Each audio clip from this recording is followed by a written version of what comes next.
असहिष्णुता से मानव जाति संकट में।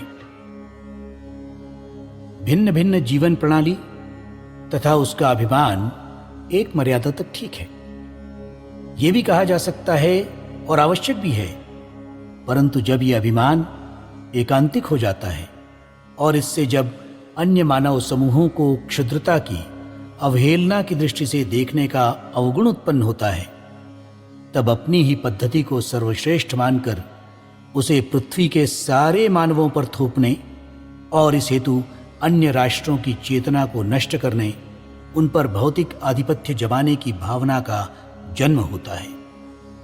पृथ्वी का गत इतिहास जितना भी ज्ञात है, इसी प्रकार निर्माण हुए संघर्षों का ही वर्णन करता है। इससे असंख्य मानवों का संहार हुआ है, बनी बनाई सभ्यता का नाश हुआ है, कितने ही सुंदर वैशिष्ट नष्ट हो चुके हैं, कला, तत्वज्ञान, साहित्य आदि विनाश को प्राप्त हो चुके हैं।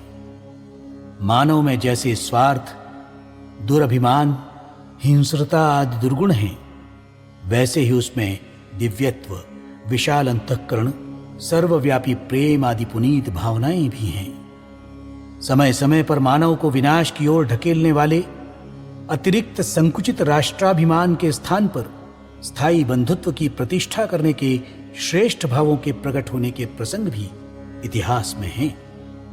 प्राचीन काल में जगत का पिता एवं स्वामी एक ईश्वर है और सब उसकी संतानें हैं, इस विश्वास को आधार बनाकर मानवों में बंधुत्व स्थापित करने की कामना से कई पंथ प्रसूत हुए। पिछले 2 सहस्त्र वर्षों में इस प्रकार के महत्वपूर्ण 2 पंथ ईसाई तथा इस्लाम जगत के बड़े क्षेत्र पर फैले, किंतु केवल ईश्वर के पितृत्व तथा मानवों में बंधुत्व के विचार कितने ही श्रेष्ठ क्यों न हो, मानवों को स्वाभाविक दिखने वाली सीमित राष्ट्राभिमान की भावना को वे जीत नहीं सके। इतना ही नहीं, राष्ट्राभिमान की अत्यधिक अमर्याद तथा संकीर्ण दुर्भावना के साथ अपने विशिष्ट पंथ का दुराभिमान निर्माण करने में ही उनका पर्यवसान हुआ। ये धर्म कहने वाले पंथ और उनमें से उत्पन्न हुए उपपंथ स्वयं ही मानव संहार के साधन एवं प्रेरक बने। जगत साम्राज्य किसी पंथ विशेष का ही हो, अन्य सब पंथ मार्ग नष्ट हो जाएं, इत्यादि राष्ट्र की भौतिक जीवन संबंधी दुर्भावनाओं का इनमें प्रादुर्भाव हुआ तथा ये पंथ राष्ट्र की दुर्भावनाओं से युक्त होकर मानवों के अति भयानक शत्रु बन गए।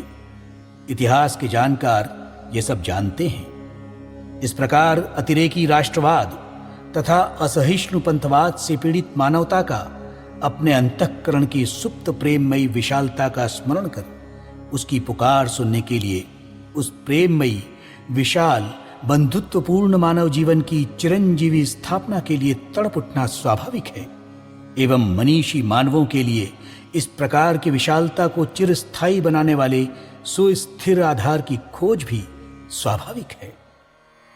हम शाश्वत पथ के राही हैं, छल कपट हमारी राह नहीं, छल कपट हमारी राह नहीं।